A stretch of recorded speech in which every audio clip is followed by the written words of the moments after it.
उधर अमरोहा की नौगावा विधानसभा सीट पर उपचुनाव को लेकर प्रत्याशी अनोखे अंदाज में प्रचार कर रहे हैं। आज समाजवादी पार्टी के प्रत्याशी मौलाना जावेद आब्दी साइकिल पर सवार होकर नौगावा की सड़कों पर उतरे।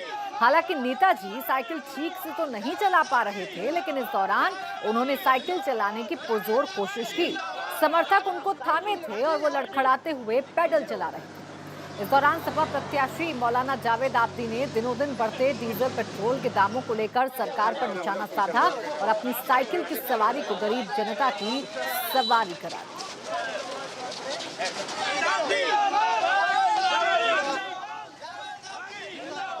आज गरीब आदमी बस का सफर करने के लिए भी बहुत परेशान है, जिस पे गाड़ियां हैं, मोटरसाइकिलें खड़ी हैं।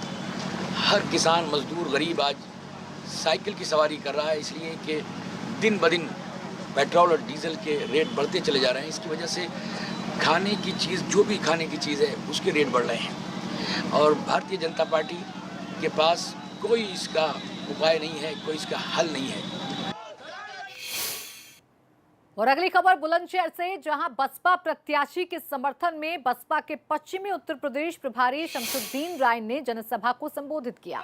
इस दौरान उन्होंने भाजपा सरकार पर जमकर निशाना साधा और कहा कि प्रदेश में आज भी तारीख में बसपा ही भाजपा को परास्त कर सकती है।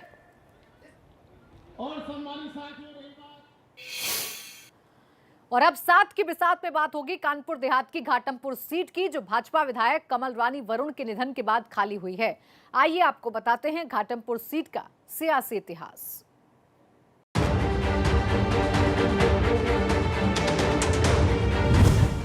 कानपुर देहात की घाटमपुर सीट का इतिहास अपने आप में बड़ा दिलचस्प है। वैसे तो देखने में घाटमपुर सीट किसी और विधानसभा सीट की तरह ही दिखती है, लेकिन इसका इतिहास राजनीतिक तौर पर इसे खास और सियासी जंग का केंद्र बना देता है। भाजपा, सपा, कांग्रेस और बसपा सभी दलों को इस घाटमपुर सीट ने अपना प्यार और दुलार दिया और सभी दलों को बारी बारी परखा भी।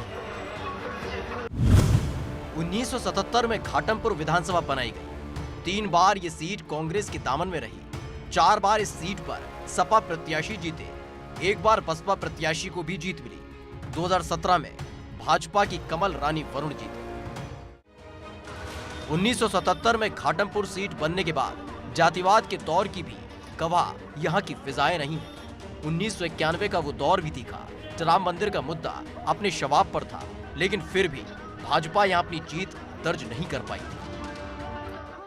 भाजपा यहाँ पिछले चुनाव में अटल जी के दौर में यहाँ से सांसद बनी कमल रानी जी, जो अभी प्रदेश सरकार में काबीना मंत्री थी और उनकी कोरोना से मृत्यु भी हो गई। तो वो यहाँ से सांसद बनी, सांसद के बाद विधायक बनी।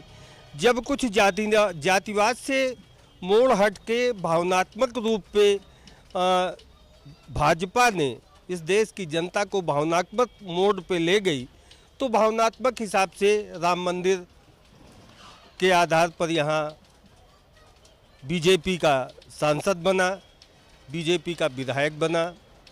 आज जो वर्तमान परिस्थिति है, तो वर्तमान परिस्थिति में अब ये चुनावी ऊंट किस करवट बैठता है, ये कहा नहीं जा सकता।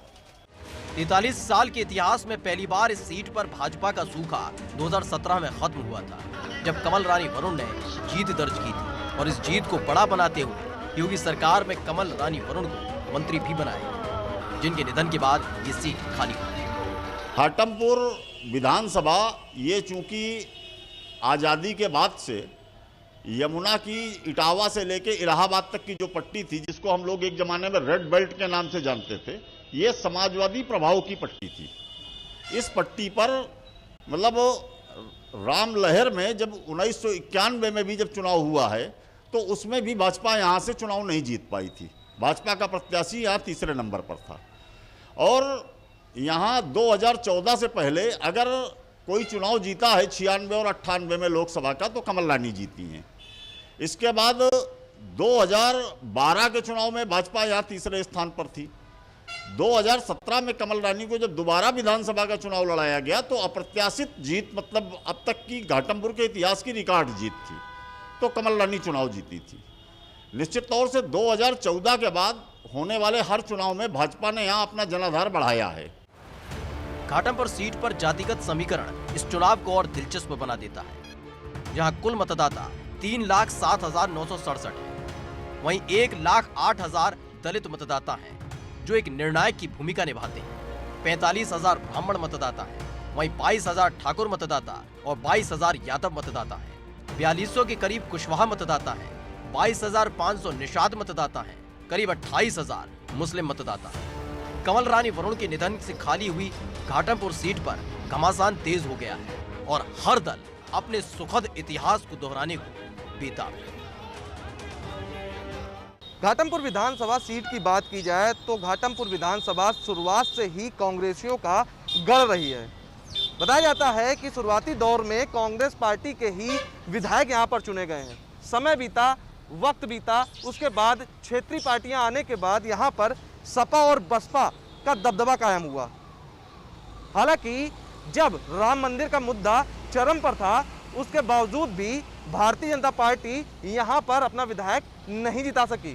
पूर्व में हुए विधानसभा के चुनाव में पहली बार कमल रानी वरुण ने बीजेपी को यहाँ पर जीत दिलाई और भारतीय जनता पार्टी का डंका यहाँ पर बुलंद हुआ था। वहीं अगर इस सीट को इतिहास से उठाकर देखा जाए तो यमुना के किनारे की ये जो बेल्ट है, इसे रेड बेल्ट कहा जाता है और यहाँ पर शुरुआत से ही समाजवादी पार्टी का अच्छा खासा दबदबा भी रहा है। अब देखना यह है कि इस बार राजनीतिक समीकरण किस ओर रुख करते हैं और यहाँ से किसको अपना प्रतिनिधि चुनते हैं।